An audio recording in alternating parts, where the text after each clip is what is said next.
World Bank, good governance adalah suatu penyelenggaraan manajemen pembangunan yang solid dan bertanggung jawab yang sejalan dengan prinsip demokrasi dengan pasar yang efisien, penghindaran salah alokasi dana investasi, dan pencegahan korupsi baik secara politik maupun administratif, menjalankan disiplin anggaran serta penciptaan legal and political framework bagi tumbuhnya aktivitas usaha.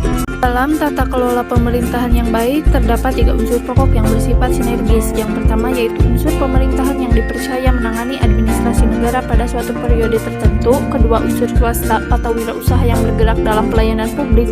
Dan unsur warga masyarakat. Menurut Laodheida, tata kelola pemerintahan yang baik memiliki sejumlah ciri dan karakteristik sebagai berikut. Pertama, terwujudnya interaksi yang baik antara pemerintah, swasta, dan masyarakat.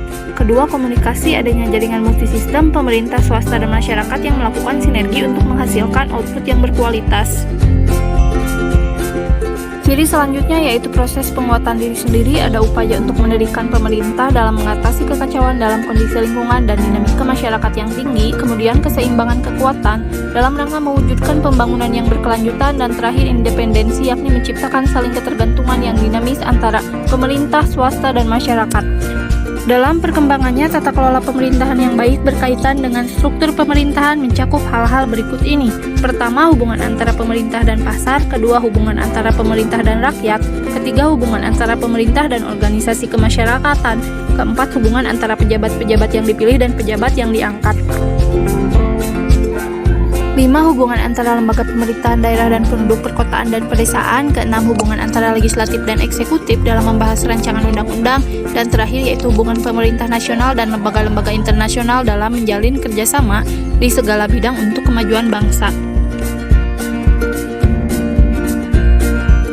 Untuk mengimplementasikan tata kelola pemerintahan yang baik, diperlukan beberapa persyaratan berikut ini. Pertama, mewujudkan efisiensi dalam manajemen pada sektor publik. Kedua, terwujudnya akuntabilitas publik. Dan ketiga, tersedianya perangkat hukum yang mendukung terselenggaranya sistem pemerintahan yang baik. Keempat, adanya sistem informasi yang menjamin akses masyarakat terhadap berbagai kebijakan dan informasi. Dan terakhir yaitu adanya transparansi dalam perbuatan kebijakan dan implementasinya. Salah satu wujud tata pemerintahan yang baik yaitu adanya citra pemerintahan yang demokratis, dan pemerintahan yang demokratis merupakan landasan terciptanya tata pemerintahan yang baik. Kolaborasi antara rakyat dan pemerintah yang demokratis akan menciptakan pemerintahan yang baik. Memiliki sikap demokratis merupakan yang dicita-citakan untuk mewujudkan tata kelola pemerintahan yang baik. Sebagai seorang pelajar dapat dimulai di lingkungan kelas atau sekolah.